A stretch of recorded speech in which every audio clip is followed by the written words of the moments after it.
TCI is brought to you by Escandarea, the most dominant 3-year-old this decade. Seeing is believing at eskyonthego.com.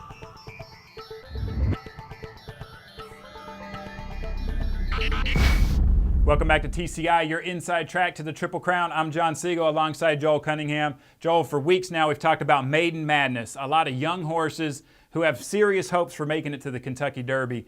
This week we saw our first wave of injuries. We saw horses like Algorithms, Junebug Red, Consortium off the trail.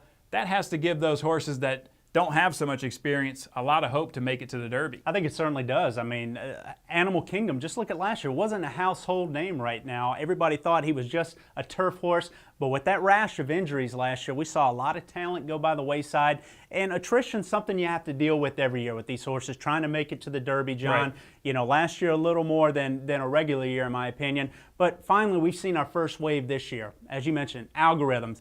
I mean, that's a serious hit. He's a horse that was on the top of a lot of people's lists. So for him to go by the wayside, along with Consortium, a horse that I thought had a lot of potential around 2 turns, you know, ankle chip there might explain why he ran poorly in the Holy Bull. I wanted to see him this weekend in the Gotham. Not going to see that. And then Junebug Red, another local horse at Oaklawn that comes off the trail as well. So that's 3 big horses in 3 different regions on the Derby Trail that we lose just this week. Certainly not what you want to see, but it does open the door for some of that young potential we've talked about. All right, Joe, you mentioned Consortium. He was going to run into Gotham. We're going to talk Gotham Stakes today. We're actually going to welcome Ed DeRosa. He is going to come on board every Thursday and bring in a handicapper's perspective. Ed, thank you so much for coming on TCI. How you doing, man?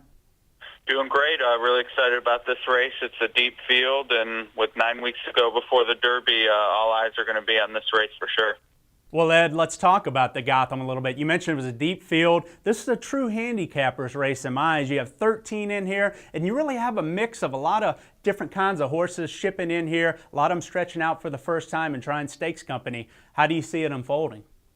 If you look at the pace figures, Hanson's capable of triple digits in both the first 2 calls, and no other horse has been able to put that together to the first call. So looking at the form, whether it's the Polytrack in the Kentucky Cup Juvenile or the Breeders' Cup Juvenile when he bested Union Rags by a head, I think either of those races are good enough to win this. So it's just a question of what price you're willing to take on the chance that he runs back to last year versus this year.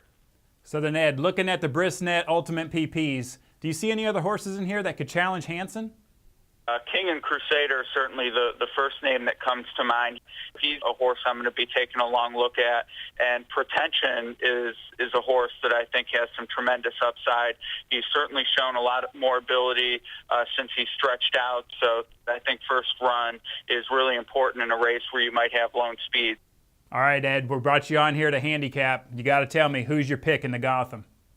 Well, you know, I hate to start the Brisnet segment off going with the chalk, but I think that Hanson is just the fastest horse in this field, so he definitely is my pick. Well, I can't let you go, Ed, without asking you. We have Pool 2 of the future wagers for the Kentucky Derby this weekend. Give me a horse that you really like right now on the Derby Trail, and then maybe give me a couple horses that could provide value in Pool 2.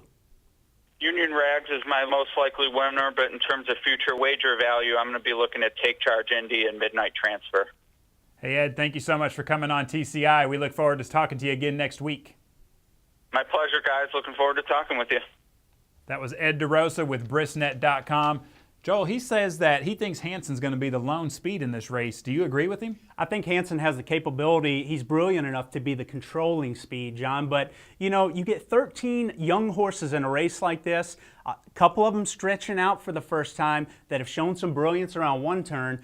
I'm not so sure. And then you have a horse like My Adonis as well, who showed speed at 2, breaking from the rail. He's going to be your 2nd or 3rd favorite in this race. Right. So do they really want to get shuffled back, or are they going to have to flash speed from the rail? So I just think there's so much developing a talent in this race, and a lot of horses doing something new for the first time that have shown enough brilliance that I could see, especially knowing Hanson's your favorite, I could see a couple of them going after him early. Well, you mentioned some really young, undeveloped talent. I know there's a horse that you liked in the Lecomte. Even though last week we said the Lecomte form maybe wasn't that strong, you do like Dan and Sheila. Tell me about him. I do like Dan and Sheila in this race. If anybody's going to beat Hanson, I think it's going to be this horse. And he's going to come from a little bit off the pace. I thought he might have been the best in the Gotham Stakes, John. He broke slowly there, got in some trouble around the first turn, and he really came running late down that long stretch. Now, the Gotham form has not held up, but this horse has been working forwardly. Pletcher and Velazquez are willing to run him back in here off of that performance. So